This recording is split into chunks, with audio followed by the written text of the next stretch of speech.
No, Okay. no. She has gone down a lot before we started the treatment.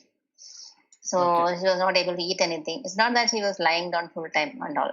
It was Okay. not like that. But still, it was she was very, very, very, very tired and not able to eat anything and all that. So now that has changed. Still, she is tired, but much, much better than when I came here. That is very nice. So, and then also, whatever medicine she has got, that's also, I think, good. Okay. It's from new medicine which has come in 2017. Okay. And so it's not a chemo or anything. It is like some other kind of medicine. Okay. So every day she has to take that 3 tablets, and then every 3 weeks the tablet has to be taken, and then 1 week break. Then again 3 weeks, 1 week break, like that. Okay.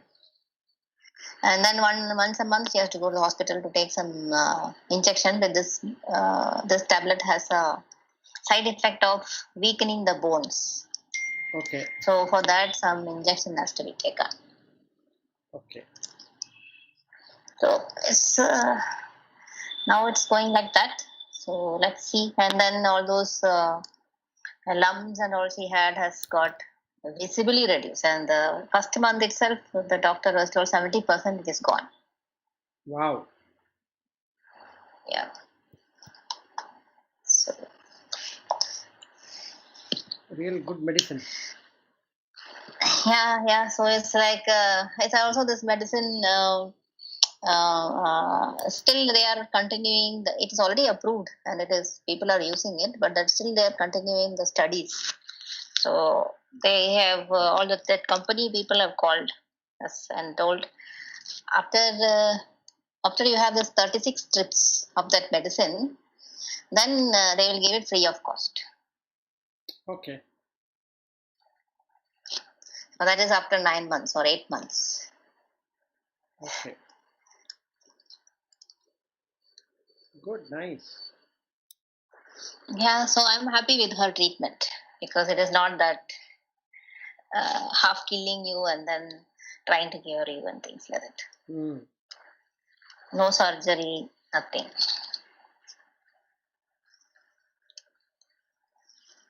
Good. Nice. Today Padma Shri is late. Yesterday you were late. Yesterday I came here and then I remembered that I have not kept breakfast for my daughter. So I went down again and then kept and came. Okay.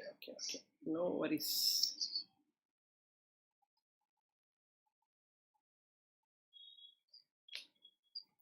So we'll wait for 1 more minute and we will begin. Yeah. I will message her to see.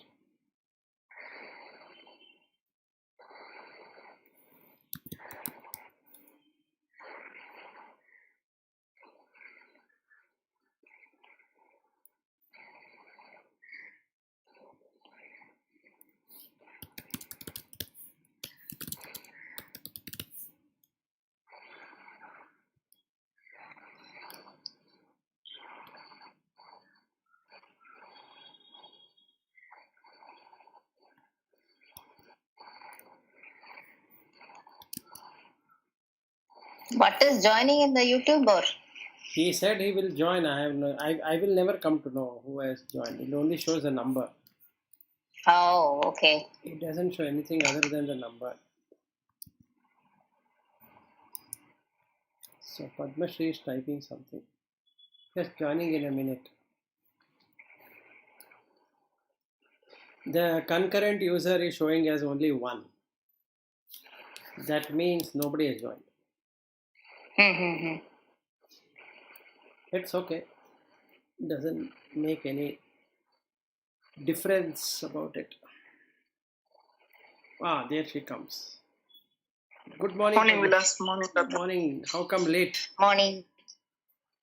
No, I just thought I will finish something and come and join because I had 5 minutes, but then it just I just didn't read. When I got immersed in that one, I just missed the time. Okay. Yeah, that's right. No, so for us, there are a lot of things to be done in the kitchen. Very things. Yeah. No, we will see the time. There is 5 more minutes. We'll think, okay, let me in that 5 minutes. Yeah. Something I will think, and then it just gets 1 or 2 minutes delayed. That's okay. Correct. Okay, so what I wanted to share with you as an experience is that I was talking to my sister in the morning. Now myself and my cousin sister, we keep on talking while walking in the morning. So what I was trying to explain to her is that the sun is like that consciousness, and there is lens, and that is the mind, and there is a paper or some heap of garbage or whatever below. So if the lens were to be removed from that from the heap, then the likelihood of it catching fire is less. Or if you put mud on that uh, lens and cover it up, even if the sun were to fall on that, it doesn't burn out anything. But if the right environment is provided for that lens to be sharp enough, then it can burn. It can burn that trash or paper or something which is there. So, through this analogy, what we can see is the consciousness has the ability to do something, but generally it doesn't do anything on its own unless the right opportunity is provided to it to do something or not to do something. Otherwise, consciousness remains there as consciousness, just as watching over it or witnessing or whatever we can use the word.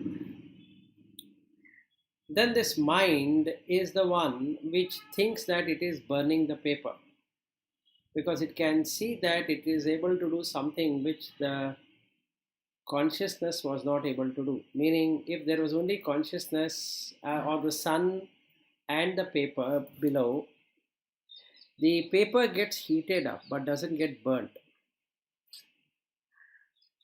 Only when the special cause, which is the mind, comes into existence, then the same consciousness can burn the paper, because it gets special power to do so. So then the mind will think that I am doing this, I am burning the paper. So it has its own individualized consciousness. So with all of us, even though the sun is the same, the mind, depending upon what dirt is there on that lens, either will make it burn if it is pure and bright to the extent of consciousness, or if there were no thing like that, then it doesn't do anything. Meaning nothing works. It'll that heap remains as heap, and the lens remains as lens, and the sun remains as sun. Now, but still, with all of this, the consciousness can shine on that. That is not conditioned. So because it can shine on the lens get heated up. So still it can do something. And it can, when the right opportunity comes, can burn the paper. Similarly, in our case, when the right opportunity comes, there is something going to happen. Something as what the mind wanted is going to happen, or something what the mind doesn't wanted it to happen will happen. And the mind will start to think because thinking and pondering is part of this speech which is within the mind. So mind then thinks and ponders over how this thing happened and this thing didn't happen. So it creates a sensationalized concepts saying that in this conditions it happens and in this conditions it doesn't happen. And like rightly observed, when the condition is right, it happens. So like in the case of marketing, we have so many different kind of literature, courseware, educational programs, and so many other things which say that this is the way to market. So can be on Facebook, on YouTube, or Twitter, or paper, other print media, this, that, so many different kinds which have appeared. So all the people who are doing that will not become rich. So then they say that the environment has to be created, or the way it has to be said should be like this, or the product should be like that, and then only it will make sense. Otherwise, it does not make sense. So that means what is being done in consciousness through the lens is to provide that right environment. So when the right environment is provided, and then it works. So when then it works, the person thinks that he is doing it or he has done it, and then the sales have increased and the person feels very happy. But when the market goes down, and now he blames the market, because that person feels that if the market was good, then he could have made the profit what he was getting or she was getting. And that is how this lens and the sun and the heap below works.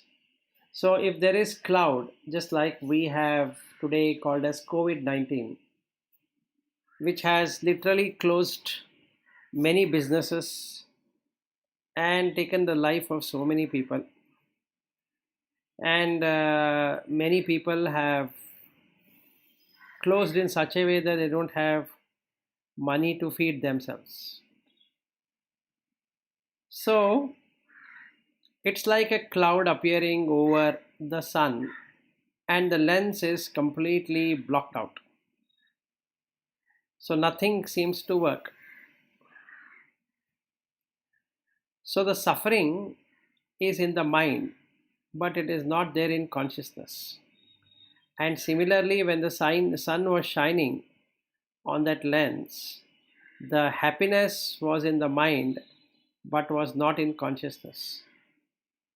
Consciousness never felt happy of burning that piece of paper, nor it became sad when it really saw this cloud coming.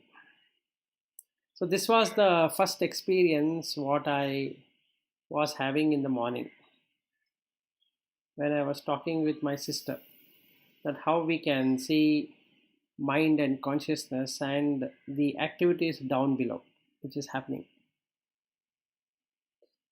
So now adding to that, continuing on the five senses what we discussed yesterday, the consciousness appears in the sight, and then the mind picks that up and connects the dots. It connects what is being seen. So it has a perception of what is being seen. So then a story is woven over that, whatever is being seen. So the first story which comes into picture, as soon as the child is say 1 year old or 1.5 year old, it's able to recognize the mother and the father. Till the time it is looking everybody the same. It has no special interest towards somebody. So at some children at 9 or 8 months to 1.5 years, they will start recognizing. So there is no golden rule of within this many months only it happens, that many months it happens. It is, we can take a range. We have said there might be some child who might even recognize at 6 months of birth that it is this mother,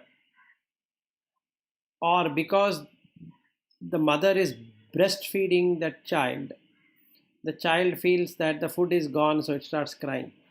Either which way, within 1.5 hours, 1.5 years, the child were to recognize the mother. And the child doesn't know that it is the mother, it only knows that somebody is there to give it food. And then the language starts. So the parent starts teaching language and then says that, who is this? This is your mother. Who is this? This is your father. And the child will repeat, who is this? Mother. Who is this? Father. Again, question, who is this? It sees and says mother. Who is this? Father. So the sight and the consciousness and the object are now connected. Now the mind, which is like the lens or the mirror, picks it up, conditions it, and starts to believe that this is the father, this is the mother. And it distinguishes between others and the mother and father because it sees the mother and father every day, or these two bodies every day, and these two bodies are playing along with that child or being with that child. So the child or that infant starts to feel secured. So the story is now created in the mind, implanted in the mind. So whenever anybody asks, who is this? And it doesn't know, it cries because it is not able to recognize. And then that person will say, who is that? So it smiles because it is able to recognize the mother. And when it starts talking, it will say Amma or whatever is being spoken about in whatever language, mom or mother or whatever. So whatever the language being used. So this is conditioned in the mind. What about the consciousness? Consciousness has nothing called as a mother or a father or this or that. It just provides the energy to the mind and the mind repeats whatever was told. Now this story starts increasing because there is the proliferation of this story. Now the child can, once it goes to school, preschool, and then the teacher will narrate a story when Jack and Jill went to the hill like that, and then some language, some alphabet, some stories, some all of that. And the parents also narrate stories. So whenever there is a sight, a story is created. Whenever there is a sound, a story is created. Whenever there is a touch, a story is created. Whenever there is a smell, story comes. And whenever there is a taste, again story comes. So this storytelling does not seem to end in the mind. And consciousness has got nothing to do with that story. So because the story has a beginning and story has an end, there is a fear in the child on what is the next story. So out of the five senses, each sense creates an overwhelming story. The sight will have one kind of story created by itself or by others. and there is a belief. Like in the case of COVID, nobody has seen COVID, so there is no sight, but there is sound. Everybody has heard about COVID, and there is literature written about COVID, that this is a virus, and nobody exactly knows, except for medical practitioners, what is an RNA, what is a DNA, and how deoxyribose nucleic acid, what it does, and how the chromosomes get split up, and how it copies, and how the 23 or 22 chromosomes, and how it merges, and how it creates a cell, and all that.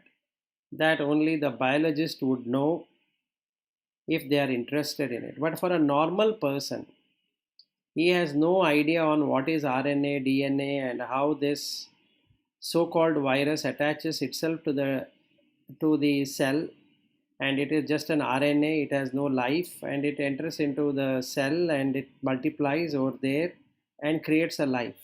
So there is no real life as such within a virus. So this information about COVID, what COVID can do, and they can see that people are dying and all that thing is happening. The hospitals are getting filled up, and these expenses are increasing, and then the insurance policy have to be taken, and this has to be done, that has to be done, and preventive measures that has to be undertaken to ensure that we don't get COVID. All of that experimentation, this that overwhelm the mind. So the output of that, of hearing, is nothing but fear. So what was supposed to be a secured system gets converted into an insecure environment. So the mind doesn't want insecurity, it always wants security, and it wants stability, and that stability will create the predictability also. So security and stability gives rise to predictability. We can predict what is going to happen. So the future can be secured. So we are always interested in securing the future and forgetting the past and solidifying the present and also solidifying the future to what we can expect about it. So when there is hearing, people then put some story on tasting. So then they say that take this kind of medication, preventive medication, immune system will get boosted. And if you were to ask, what do you mean by immune? People give an answer, it is what will fight the bacteria and the virus. Okay, have you seen a bacteria and a virus through the naked eye? Do you see right now in your cells where the bacteria is and where the virus is and where the cells are, and how they are assembled, and what are they doing right now? That nobody has any idea. But the overwhelming of sound makes people to taste something, not knowing whether their body can sustain that medicine or not. So there are people who have taken a lot of Ayurvedic drugs, not knowing how many times they have to take. Their whole body has got literal blisters, and so many other things have happened out of fear that they should not get COVID. And then there is touch. So then we have been told that you have to maintain 2 feet distance, or some people say 6 feet distance, and then you should not shake hands, and Indian system is good, Western system is bad. Earlier Western system was good, Indian system was bad, and so many things were said, and now so many things have been reinterpreted in a different way. So then comes to touch.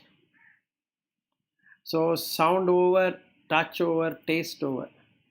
Then smell.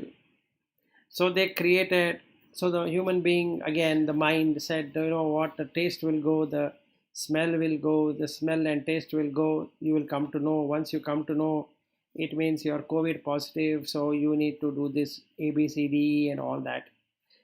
Okay, very good. So then the taste, smell, all that is part of it.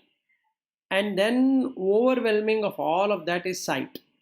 The very sight of a barricade, the very sight of ambulance, the very sight of hospital will bring in shivers in the mind of that being.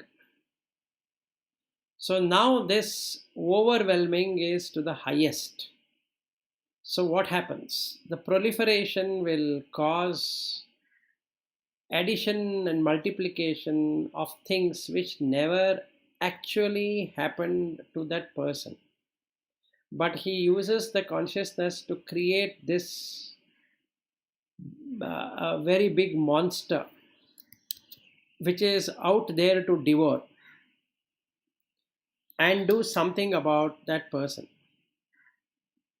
So he imagines, he then not only imagines, he proliferates, and then again he reckons that, and again he proliferates, again reckons, giving it a huge, uh, what I can say, a person like an experience. So then we create a a ball, and then we say this is how virus looks, and some face is created on that, and then many people went to the terrace and they rang the bell, and sometimes they put the candle, sometimes they did this, sometimes they did that, all of it trying to ensure that the virus does not come near anyone.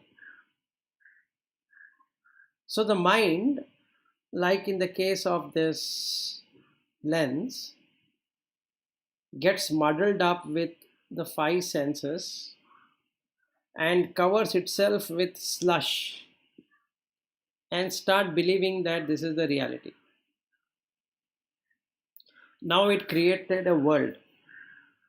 Now this is called Jagat, Loka.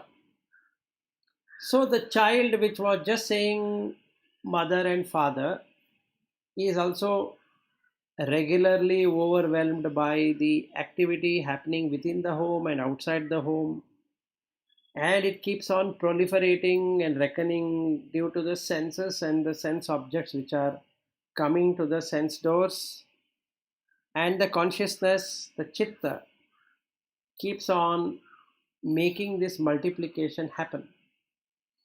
So the mind here adds up everything, divides it, subtracts it, multiplies it, it does every given thing, and then produces a concept and say that good person means this, a bad person means that. Like in the earlier stages of COVID, people used to say that this COVID virus will not come for Indians because Indians have higher immunity system, so nothing to worry. Then after some time, they said that only this community will get and that community will not get. Then they said that only vegetarians will not get it, and all those people who had non-vegetarians will get it. So human mind keeps on creating this funny division, addition, multiplication, subtraction. So it does this logical mathematical gaming system, which is just overwhelming the mind with information, either sensed through the seeing or hearing or tasting or touching or smelling, out of any one of these five or all the five taken together, creates a real overwhelming experience. And it says that I am seeing this and I'm hearing that and I'm sensing this, I'm smelling that and I'm touching this, all that will come because there is this mental proliferation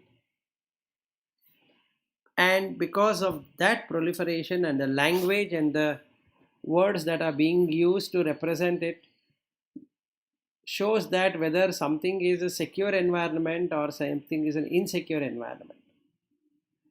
So then they say that if you vote for this kind of people, you will get a security. If you don't vote, if you vote for that kind of people, you will not get security. If you are working in this kind of country, you will have security. You'll have, if you're working in that kind of country, you'll have security. So the on a daily basis, the dosage of senses, if somebody were to see between sight, sound, taste, touch, and smell, if they were to really see moment by moment, it overwhelms and anything else. So the five senses then root or rule the mind, and the consciousness is kicked to the side because now the mind has become a very prominent, strong equipment by itself, because that is the one which can sense all of this. And it cannot see that there is this consciousness which is first and foremost making this cognition happen. Without that, there can't be any cognition at all. But mind feels that it can cognize without the consciousness, which is false. So, the story we can see happening from birth, and the story keeps on continuing. There are stories of all the five senses. And the sixth sense, which is the mind, stitches the story in a pattern which looks good for it. So then we'll say that this is my kind of mindset, that is not mine kind of mindset. These are our people because they believe in this ideology. They are not our people because they don't believe in our kind of ideology. And these are good people because they believe in this kind of tradition. They are bad people because they don't believe in this kind of tradition. And these are pious people because they believe in this kind of god, and they are unpious. Those who don't follow this are unpious people.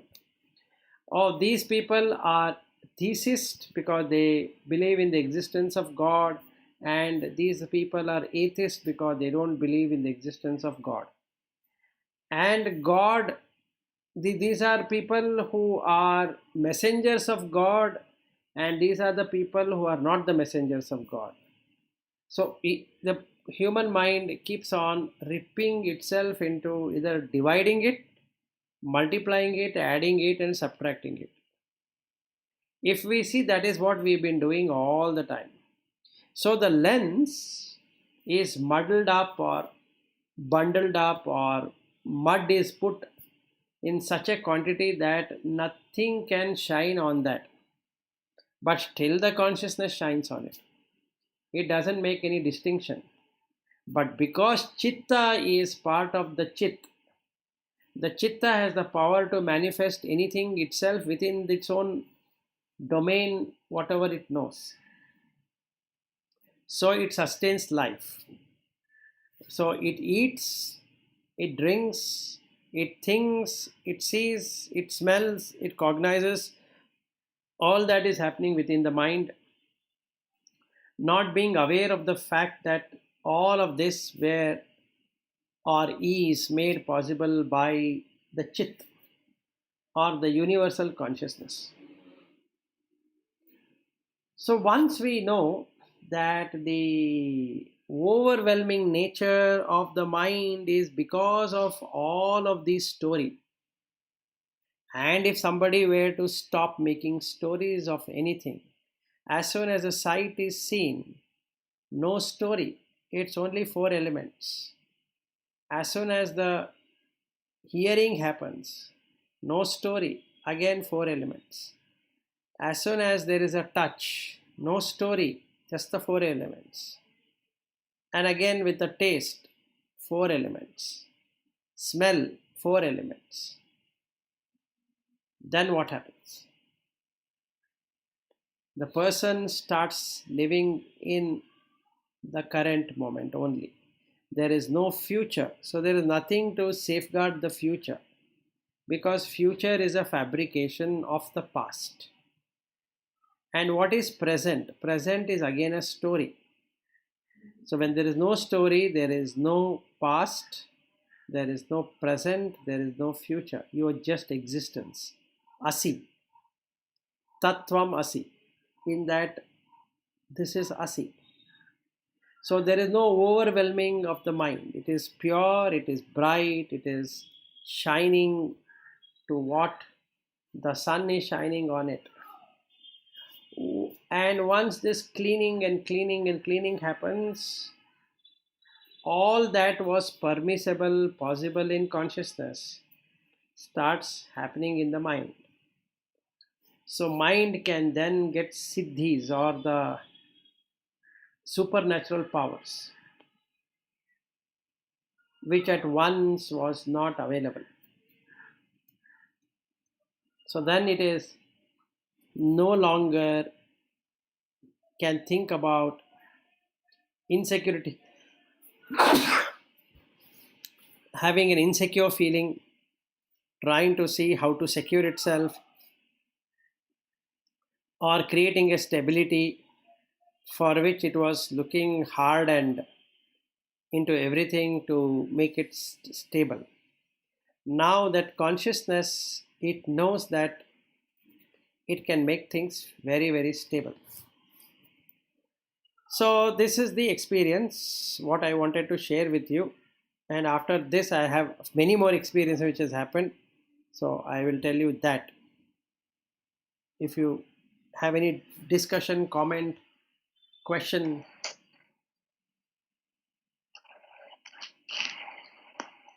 So actually, when you think about it, right? So this is a kind of, uh, I don't know, it creates awe and some kind of, I'm not able to explain. Wondrous, you can look at it, wonder what is happening here. Correct. So that's what I was feeling when you were explaining. So if you were to remove, yeah, go ahead. And all this happens automatically. Yes, the stories happen automatically.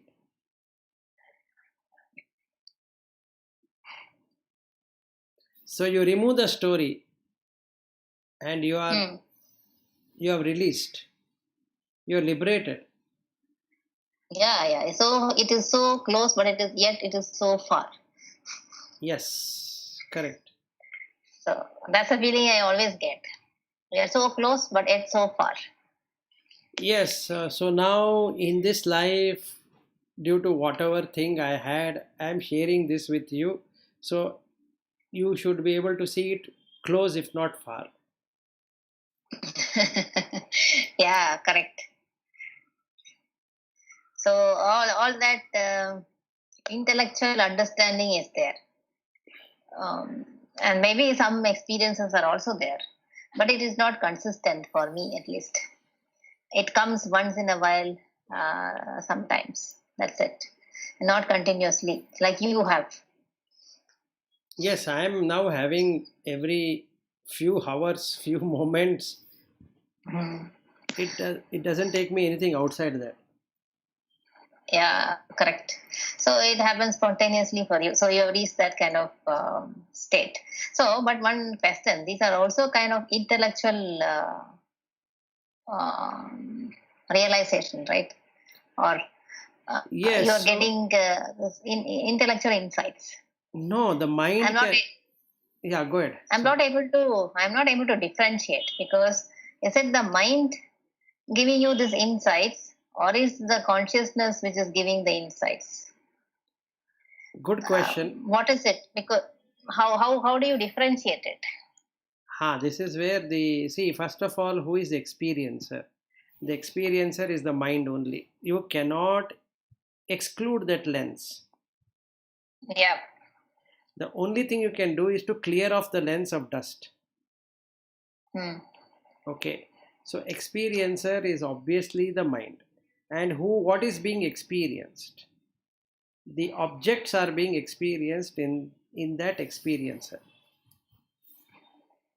But who is Hmm. giving the power to experience that is the consciousness. Right. Okay, now having understood this, how can consciousness see itself? It doesn't see at all. It has got nothing to do with the mind. Hmm. So now you have only intellect. So there is subtle intellect, there is gross intellect. The normal intellectual understanding is on the gross intellect. But suddenly, out of the blue, what is called as out of the blue, you start seeing it very subtle, which almost mimics what the consciousness is doing. So that will be Hmm. the intellectual or subtle intellectual experience, because the experience is again happening in the mind only. Yeah, yeah. So that's right. Hmm. So Okay. when we say consciousness, or when we say atman, or when we say brahman, or whatever we say, it is intellectual insight only. And that is the reason it is called as jnana yoga. Jnana to whom? You think consciousness require a jnana? No, it is already full of knowledge. To whom it should have knowledge then? Who requires that? See, we are saying avidya, which is ignorance. Who is ignorant? Is the consciousness ignorant? No, the mind is ignorant. Right. So, how will the mind become sharp? By intellect. Simple. Hmm. Okay. So, So yeah, yeah, so go ahead. then I will take it in this way. So then, at least in my case, whenever there is a kind of impurities is moving away for a second or so, that's when all these kind of realizations will come. Yes, The subtle uh, information, whatever comes. correct. And from where is it coming? How this is getting reprocessed or processed? This is an interesting thing to see. In a normal person, there is no processing. He will learn and he will repeat. Got the point? Hmm. Yep. So there is no logical assembling of that information. Let us say I am reading Bhagavad Gita. I go by translation done. Let us say this is from Chinmayananda. Okay. There is another Bhagavad Gita from ISKCON. Okay. And both are talking about Bhagavad Gita. Now, if the mind is already cluttered, meaning cluttered means in the sense that that lens is filled with dirt, and I like Chinmayananda, what happens to me is that I become a devotee of Chinmayananda, and then I consider him to be my guru, and I blindly follow whatever is there. If somebody speaks ill about Chinmayananda, I'm going to go and slap him. I get so worked up, so angry, so irritated, because I feel that they don't know what they are talking, and I need to protect Chinmayananda at any cost. Okay, so I become a blind follower, but I am a follower, so that's what all that it is. So it cannot penetrate. The consciousness is not able to penetrate into the mind and saying that, look, my dear friend, Bhagavad Gita is Bhagavad Gita. Whoever writes it, it is interpretation only. You go to the source, right? And that doesn't happen. So I like Chinmayananda. Now somebody else likes ISKCON.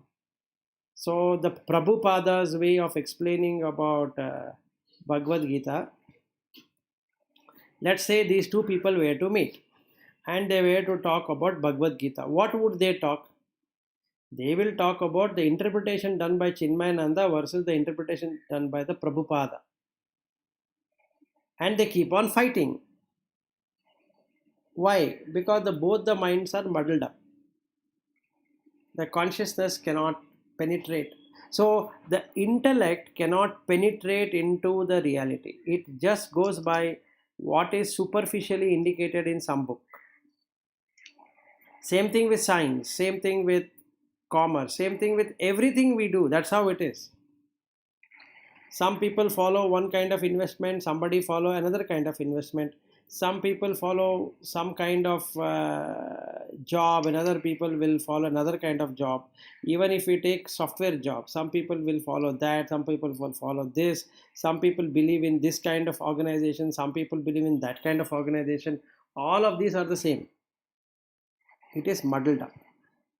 Only when that muddling up is removed and the consciousness were to shine on the intellect, that intellect can take the subtle information, and then the experiences starts to evolve in that person, because now he is becoming independent of everything.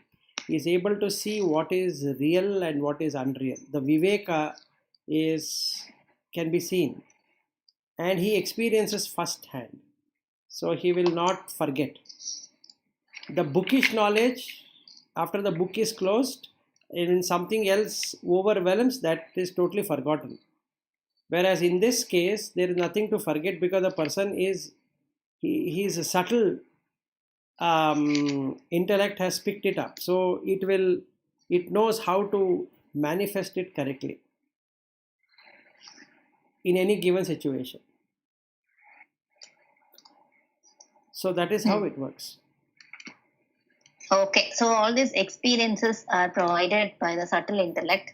So anything which is processed or manifest or understood by the subtle intellect, it stays with you. Yes, it stays with you. And whatever is that gross intellect, whatever we are studying normally, all that will be lost. All that will be lost, just like when you go to sleep. Yeah. And now I'm getting up every day at around 2:43 a.m. It is like 2:43 a.m. Yeah, 2:43. But when I get up, it is exactly 2:43, or sometimes 2:47, sometimes 2:40. This is happening for the last 1.5 weeks, I think so. Okay. And from that time, the vision starts. It's like somebody sitting and guiding me. It keeps on and on and on and on and on till I wake up in the morning. So I have an alarm set at 4:45. Then before that only I am awakened, but still I end up being in the bed looking at these visions which are coming. Then I wake up, then I get ready for walk, and then I call my sister or she calls me, and I start sharing. Okay. Earlier to now, all the visions what used to come earlier, I used to forget after few days. Now none of them are forgotten. And earlier I had to read something. Now I don't have to read anything.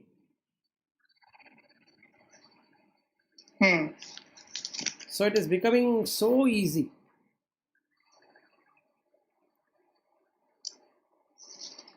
So, like what Shankara says about the subtle intellect when we were looking at the Viveka Chudamani. So, once it goes to subtle intellect, it will automatically take you to Aham Brahmasmi. We don't have to do anything. So you have to develop the subtle intellect. That's all.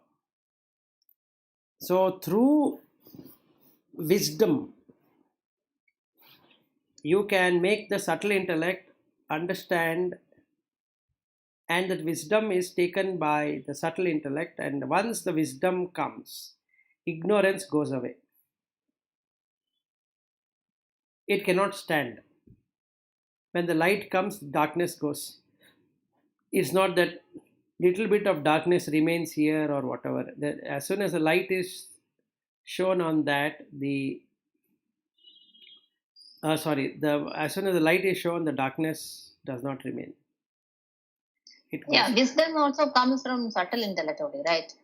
No, the wisdom is captured by the subtle intellect, meaning the wisdom is for subtle intellect. So through through intellect only you are making intellect sharpen. Yeah, correct. Now we need to have intellectual understanding, that is true. Whether it is robotics or whether it is artificial intelligence, whether we are talking about human engineering or this or that or neural network or whatever we have come up with, all have happened through intellect only. Hmm. All the professions were created through intellect. None of the professions have been created, including prostitution, without intellect. There is some intellect happening there, even in the most dreaded kind of professions. Even for a criminal, or even for stock brokering or manipulation, or what I can say, the body selling, as in the case of modeling and photography and this and that, and so many things. Whatever professions that have been created, whether they are noble ones or non noble ones, they were created out of intellect only. And intellect is part of the same mind. But why they were created? It was because of the overwhelming of the senses. So all that we are doing is to overwhelm the senses and create a story behind each one of them. See, now every history we read, either in the history book or let us say Ramayana or Mahabharata, to everything we read, it's a story, and it will overwhelm the mind, and we would like to copy that person. Let us say somebody said But that, yeah, the moment somebody says a story, right, and then say once upon a time, all of us are interested. Suddenly yes, the mind will perk up and then start listening, isn't it? Everybody yes, likes stories. yes, everybody likes stories and everybody creates stories. Yeah. So the life, what we are leading is only story driven. Hmm. So there is no reality there. Then that's the reason there is death. There is no consciousness there. It is just a story. See, the wife is a story, husband is a story, son is a story, daughter is a story, house is a story. Isn't it or not? And ICSE syllabus is a story, CBSE syllabus is a story, IIT is a story, working for an organization is a story, working for this kind of organization is a story. Everything has a story behind it. It need not be that once upon a time kind of story. Everything you see or hear, taste, touch, smell has a story. Why you are doing it? So there would be a belief system to say that why this story is good. So the senses overwhelm the mind, and the mind unable to take it, either it will add, it will divide, it will subtract, or it will multiply.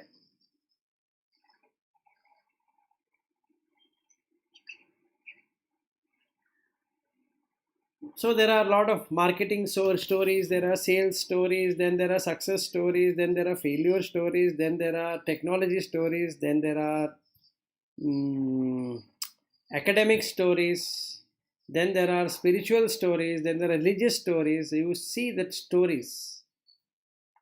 Hmm. How many stories you have in a day?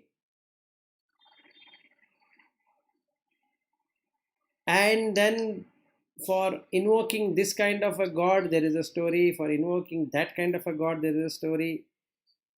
And this person did like this and he got that, so if you do this way and you'll get that, so there are stories. So everything overwhelms the mind ultimately. All okay. When you said for invoking this god, this story, and so on, so all these gods' images, how they look, it has come as vision to some sages, isn't it? It's like kind of energy forms. I wanted to cover that. So today I saw what I saw Ah. correctly. Today, the very first time I saw what I saw. What's the meaning of that? Meaning as is condition, what they really meant. So I'm going to tell you that story which you can experience it. This is again a story, right? Oh, yeah. So some time ago I had asked you this question, or I had asked all the three of you this question, that why there is blue shown in Rama or Krishna or whatever gods we have. So the answer was consciousness, right? Yep. Today I got the right answer, which can be demonstrated. Hmm. Okay, now there are three kinds of flames, which we had covered it some time ago, but we had not referred it to the consciousness and this blue and all that. Anyway, so there is Ushna and Tikshna. Ushna is hot, Tikshna is sharp, and there is Sama. These are the three kinds of flames. The Tikshna flame is the red flame, the Ushna is the yellow flame, and the Sama flame would be the blue flame. So when we want to cook something, the blue flame is the one which cooks it in a proper way, uniform way.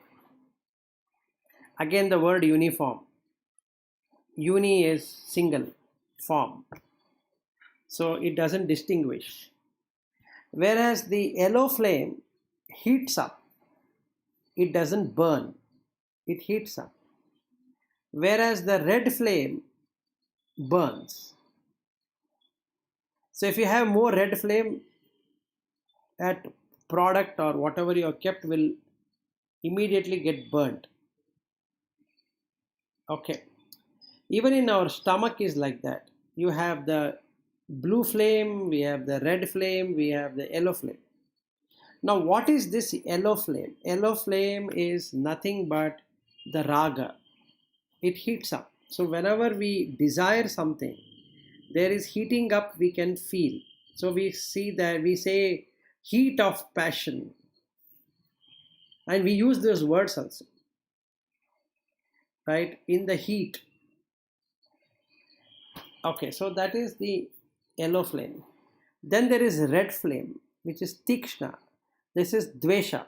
If you see the anger, jealousy, pride, and all of this, envy, they are tikshna, they are very sharp. It happens immediate, then and there. It doesn't require heating up to be there, it just happens. So there is spurt immediately. Whereas the uniform, this blue flame, is warmth. It properly cooks. It doesn't burn, it doesn't heat up. This we can see it in nature. This we can see it in everything. So when the sages saw this, they did not want it, I think so, to show it in either red or in yellow, because that would, red means danger kind of a thing, yellow means that it heats up. So they made it in blue. Blue because the flame is blue and it is uniform and it is universal. So if somebody is shown in blue color, like in the case of Vedavyasa to Rama or Krishna or whoever we believe in, means that they were unbiased, they didn't have raga, dvesha, moha. Moha is the individual. So if we were to look at Krishna, for example, he never had any moha on anyone. He didn't have delusion. He just wanted to establish what is dharma and what is adharma. That's all he wanted. And he never had raga, which is heating up or dvesha. He never hate the Kauravas or he did not like the Pandavas. He was sama. He didn't take sides, basically. So consciousness does not take side. It just brightens up anything that it finds. So as I was doing it, when I was taking bath, when I was reflecting upon it and taking a bath, and before taking a bath, I had this vision that why Krishna wanted to uh, steal butter and take the dress of the women who were taking bath. Okay, here is the answer to it. This I got it for the very first time. Otherwise, I was always thinking how Krishna could have done, who has given such a nice discourse on Bhagavad Gita. How can he do all of these? So let's understand what is buttering. Buttering is a process of saying something which does not really exist. It's like an exaggeration or trying to please someone. And it will cover the reality. So what Krishna did is to steal that. So when somebody loses it, this buttering will be able to say things as it is, because there is nothing to butter, nothing to please anyone.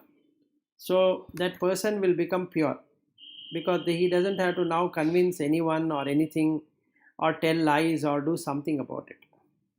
This is the first part. And the second part about dress. Generally, we not only dress our body, we also dress the mind. So it is curtained from reality. So now, if the dress were to be removed from the person, that person is nude. So the mind has to be made nude. It covers up. It is known to cover up things. So Krishna, what he did is to remove that from the person. And why these gopikas? Because they believed in Krishna. So one who believes in consciousness need not have to cover for himself, because that clothing is an hindrance between the consciousness and the mind.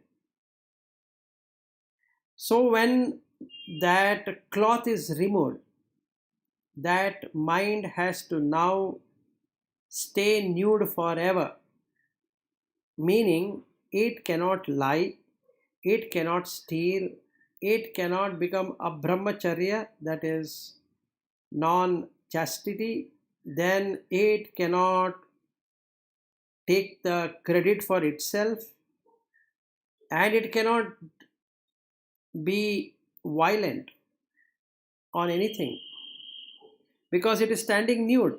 So five yamas get established the moment somebody stands nude.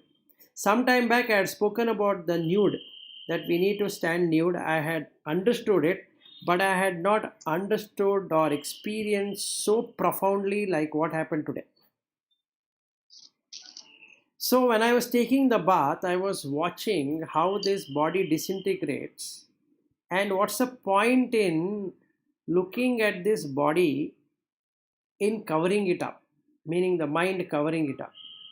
There is nothing to cover. So if I stand nude from today for anything whatso happens, it's the best thing that I could have done, because then I don't have to manipulate. It's the way it is, because consciousness does not manipulate. It's a mind which manipulates. So I'm out of manipulation. Yesterday we spoke on the subject of manipulation. Today I am removing manipulation. There's no need to manipulate when the consciousness is there. And it is pure and bright. the dirt is appearing on the mind, not in the consciousness. So the covering was made because the mind believed that nobody should see it. Now today I am removing it off. There's nothing to cover. So this is what I experienced on that. So, Vilas, I missed one little bit part because I went down. Somebody rang the bell, so I ran down and came up. Okay. So I missed the explanation on the blue. You mentioned red is dvesha, anger, and so on. Blue And is then blue is samatva. That is uniformity. Okay. So anything that is kept, yeah, go ahead. So, and that's why you say that consciousness color is reflected as blue. Yes, it's shown as blue, and all these people like Rama, Krishna, and Vedavyasa, and all the people are shown in blue because they reflect pure consciousness.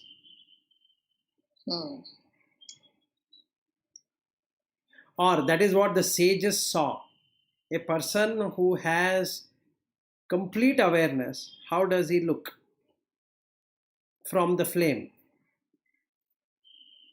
Ushna is the heat, so raga. Tikshna is the red, dvesha, and moha is there that I am doing it. Whereas consciousness, if somebody is in pure consciousness, then he will have to show it as blue. Even Shiva is shown in blue. And Murga is also shown in blue. And yeah, okay. Yeah, whomever you is shown as pure consciousness is shown in blue. Generally, Murga is not shown in blue. Correct. Is shown in yellow, not yellow. Normal colors. Okay, yeah. Fine. But what normally the consciousness is blue. I mean, the reason why it is shown in blue, if we were to interpret. But today's experience was, I couldn't find any disconnect, and that gave me an answer why Krishna stole the butter and took out the clothes of the women, or hid the clothes of women who were taking bath.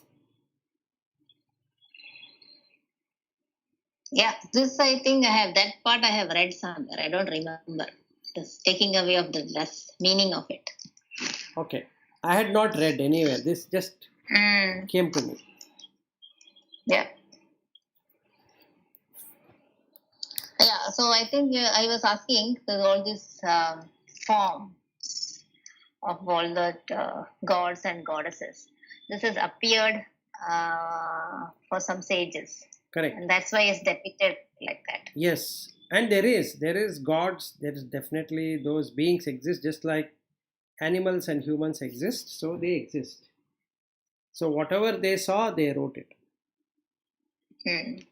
Now, will we be able to see the same form or not? It depends on the clarity of the mind.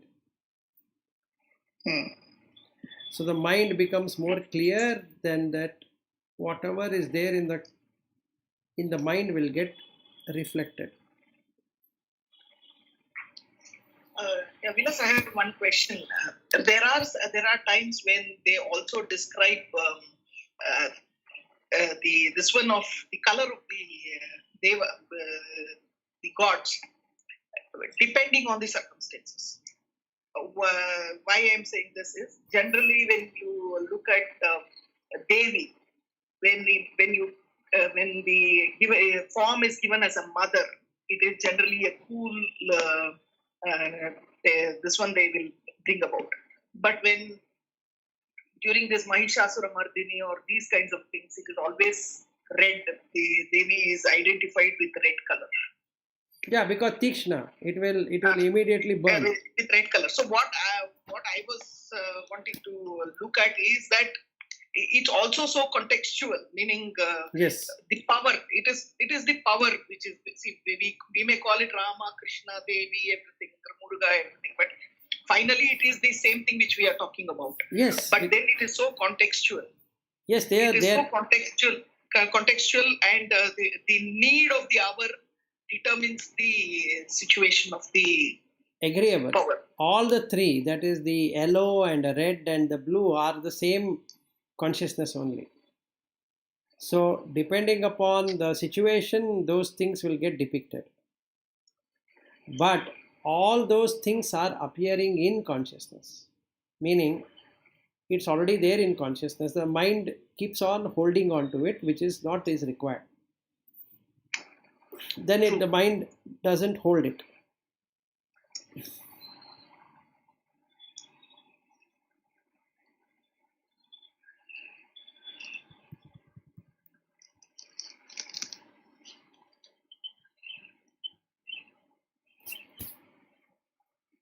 That is all I had as to share as an experience today. So when the mind becomes pure, so whatever is the impressions within you, your chittas, They will That's get when manifested. That will get manifested. that will get manifested. So if Manifest. there are no good things in the chitta, then even if the mind is pure, nothing will get reflected. No, what really happens is that nirodha has to happen. That is, the chittas don't rise again. When the chittas don't rise again, the mind becomes still.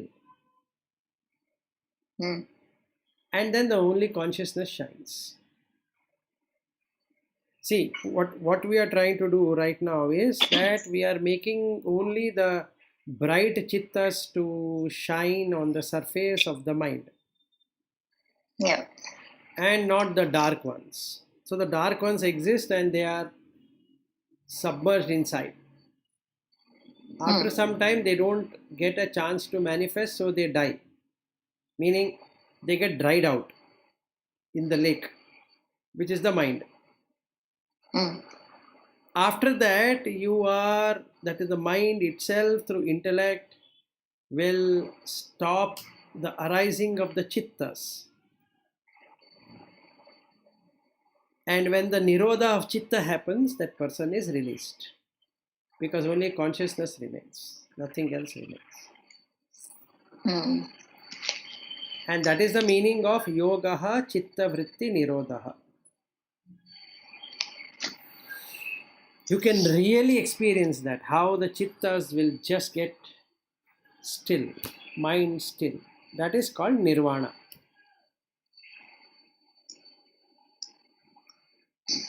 It is unbound.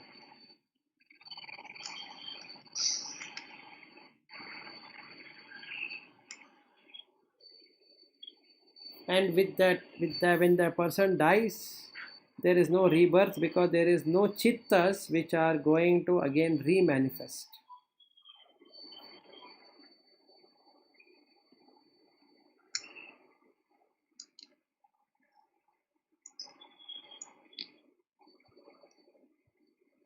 For this, you require that sharp intellect or the subtle intellect to experience.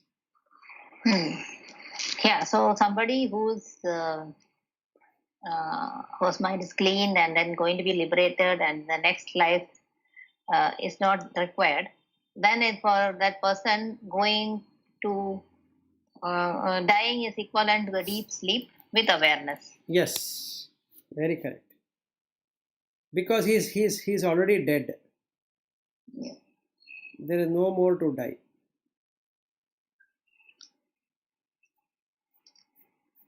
You can only die once.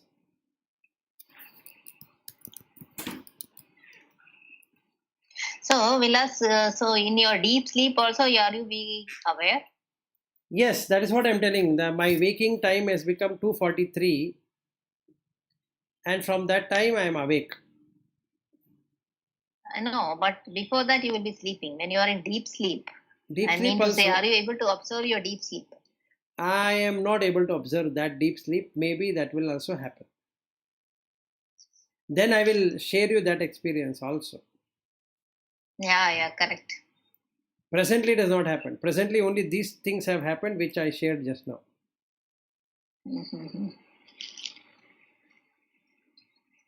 Before I used to get quite a lot of dreams. Every day I used to get some dreams or the other. Some I remember, some I don't remember. So nowadays there's no dreams. Only very rarely something comes. Otherwise, sometimes I was able to observe the dreams actually, because I am aware that I am dreaming.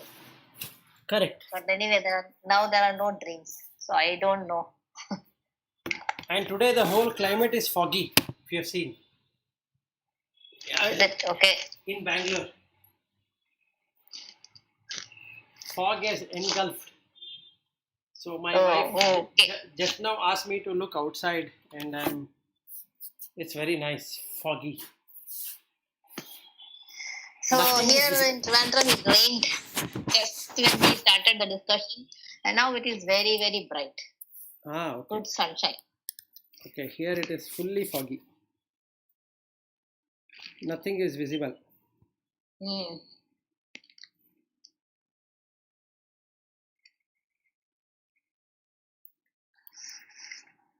Okay. Okay then. Padma Shri, any question? Otherwise, we'll end. No, I think we can end. Thanks, Vilas. Okay, thank you. Thank you both of Thank you. you. Bye. Bye. Thank you.